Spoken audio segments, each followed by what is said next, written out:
नमस्कार दोस्तों, जय हिंद, वंदे मातरम। स्वागत है आपका अपने न्यूज चैनल बीएमएम न्यूज में। देश दुनिया की तमाम बड़ी खबरों के साथ आइए जानते हैं इस वक्त की महत्वपूर्ण और ताजा सुर्खियां। फिर एक एक खबरें जानेंगे विस्तार से।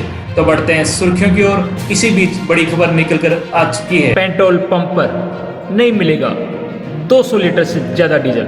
ड्रम फुल करना है तो 39 रुपए लगेंगे ज्यादा। भारत सरकार ने पेट्रोल पंप से इंडस्ट्रियल पेट्रोल और डीजल की थोक खरीद पर रोक लगा दी है। आधिकारिक आदेश के अनुसार सरकार ने इंडस्ट्रियल, कॉमर्शियल और इंस्टीट्यूशनल यूजर्स को पेट्रोल पंप से पेट्रोल और डीजल खरीदने से रोक दिया है। ऐसे कस्टमर्स को थोक बिक्री पॉइंट से तेल खरीदने को कहा गया है। ये सरकारी आदेश 90 दिनों तक लागू रहेगा। कुछ इलाकों में तेल की मांगों में असामान्य उछाल के बाद ये फैसला लिया गया है। कंज्यूमर पंप में तेल की कीमतें सामान्य से ज्यादा है। इस वजह से कई ग्राहकों ने पेट्रोल पंप से बड़ी मात्रा में ईंधन खरीदना शुरू कर दिया था। दिल्ली में पेट्रोल पंप पर डीजल की कीमत 95.2 रुपये प्रति लीटर है, जबकि थोक में इसकी कीमत 134.5 रुपये है। सरकारी तेल कंपनियों ने फरवरी के आखिर में पश्चिमी एशिया में युद्ध शुरू होने के बाद आम यूजर्स को लागत में बढ़ोतरी से बचाने के लिए रिटेल कीमतों में बदलाव किया था। इसके बाद पेट्रोल पंप और थोक में तेल की कीमतों में काफी अंतर आ गया। टेलीकॉम टावर और बिजली बनाने और दूसरी फीड स्टॉक आवश्यकताओं के लिए डीजल का इस्तेमाल करने वाली इंडस्ट्री जैसे थोक यूजर्स से मार्केट प्राइस पर लिया जाता है। वहीं रिटेल पंप रेट लागत से कुछ कम है। पेट्रोलियम और नेचुरल गैस मंत्रालय ने 11 जून को मोटर स्प्लिट और हाई स्पीड डीजल ऑर्डर 2026 जारी किया है। इसमें फ्यूल रिटेलर्स और ऑयल मार्केटिंग कंपनियों को एक बार में 90 दिनों तक के लिए रिटेल आउटलेट्स से बल्क खरीदारी पर रोक लगाने का निर्देश दिया गया है। सरकार ने कहा कि ये कदम दुनिया के कुछ इलाकों पर असर डालने वाली मौजूदा जियोपॉलिटिकल स्थिति के कारण जरूरी हो गया है, जिसने international petroleum supply chain, shopping, logistic और पेट्रोलियम प्रोडक्ट्स की उपलब्धता पर बुरा असर डाला है। नोटिफिकेशन में कहा गया है कि मौजूदा स्थिति में ये देखा गया है कि देश के कुछ हिस्सों में रिटेल आउटलेट्स के जरिए मोटर स्प्लिट पेट्रोल और हाई स्पीड डीजल की बिक्री में असामान्य बढ़ोतरी इंडस्ट्रियल, कॉमर्शियल और इंस्टीट्यूशनल कंज्यूमर्स के रिटेल आउटलेट्स की ओर जाने की वजह से है, क्योंकि रिटेल और बल्क सेल की कीमतों में अंतर है। ऑर्डर के कारण इंस्टीट्यूशनल, इंडस्ट्रियल और कॉमर्शियल कंज्यूमर्स को रिटेल फ्यूल स्टेशनों से पेट्रोल और डीजल खरीदने से रोका जा सकता है। चलिए बढ़ते हैं अगली बड़ी खबर की ओर। भारत की आर्थिक वृद्धि दर 2026-27 में 6.6% रहने का अनुमान। विश्व बैंक की रिपोर्ट में सामने आई कई अहम बातें। भारत की आर्थिक वृद्धि दर 2026-27 में कम होकर 6.6% रहने का अनुमान। पिछले साल ये 7.7% थी। हालांकि वृद्धि दर में गिरावट के बावजूद भारत दुनिया की सबसे तेजी बढ़ने वाली बड़ी अर्थव्यवस्था बना रहेगा। विश्व बैंक ने ये अनुमान जताया। विश्व बैंक ने वैश्विक आर्थिक संभावनाएं नाम से जारी की गई अपनी रिपोर्ट में कहा, वित्त वर्ष 2026-27 में भारत की वृद्धि दर धीमे होकर 6.6% रहने का अनुमान है। ऊर्जा की ऊंची कीमत और अन्य कच्चे माल की लागत के कारण निजी मांग में कमी आने के कारण वृद्धि दर धीमे पड़ने का अनुमान लगाया गया है।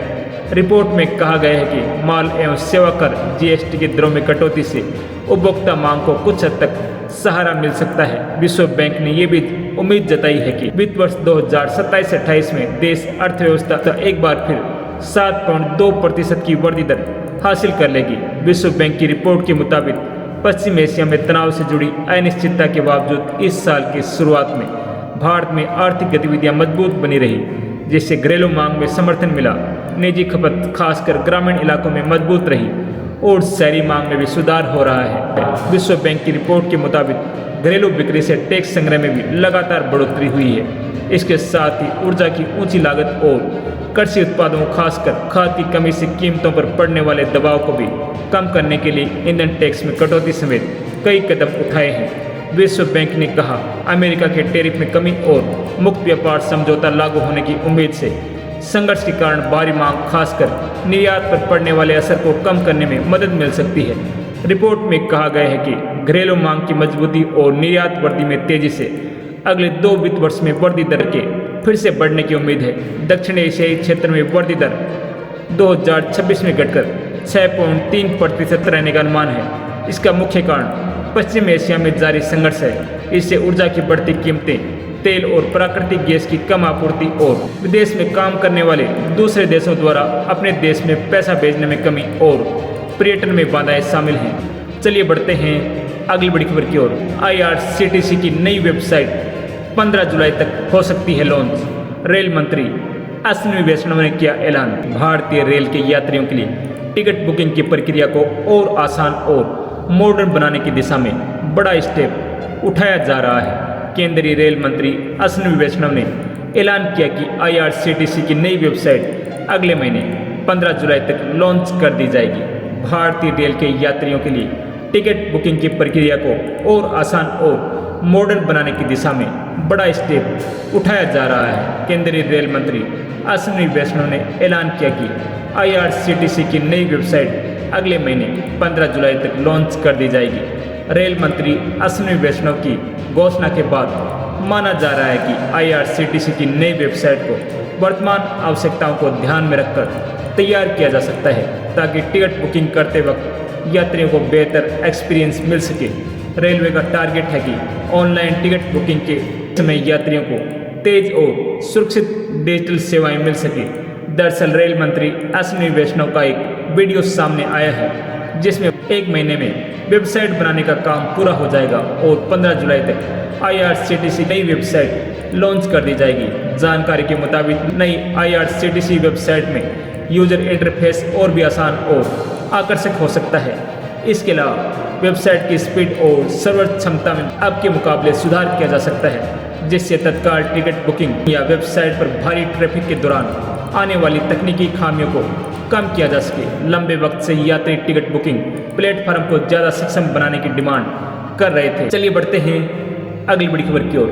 देश में मौसम एक बार फिर से बिगड़ने वाला है। मौसम विभाग के मुताबिक अगले 10 घंटे में यूपी, बिहार, दिल्ली सहित 15 राज्यों में बारिश आंधी की चेतावनी जारी कर दी गई है। लोगों को इस दौरान बेहद अलर्ट रहने की आवश्यकता है। हवा की रफ्तार 90 किलोमीटर प्रति घंटे रफ्तार से जाने वाली है। किसानों और मछुआरों को सावधान रहने के लिए कहा गया है। 5 राज्यों में ओले पड़ने की चेतावनी है। वहीं पहाड़ी राज्यों में घूमने का प्लान कर रहे हैं तो घने जंगल वाले इलाकों से बचकर चलें, क्योंकि आंधी के चलते बड़े बड़े वृक्ष जड़ से उखड़ सकते हैं। दक्षिणी पंजाब, हरियाणा, पश्चिमी उत्तर प्रदेश, उत्तरी मध्य प्रदेश, उत्तरी छत्तीसगढ़, झारखंड और गंगा की मैदानी पश्चिम बंगाल में चक्रवाती परिसंचरण का निर्माण हो रहा है। मौसम विभाग के पूर्वानुमान के मुताबिक देश के 15 राज्यों यूपी, बिहार, दिल्ली, हरियाणा, राजस्थान, उत्तराखंड, हिमाचल प्रदेश, पंजाब, जम्मू कश्मीर, झारखंड, पश्चिम बंगाल, मध्य प्रदेश, तमिलनाडु, केरल और असम में मूसलाधार बारिश की चेतावनी जारी की गई है।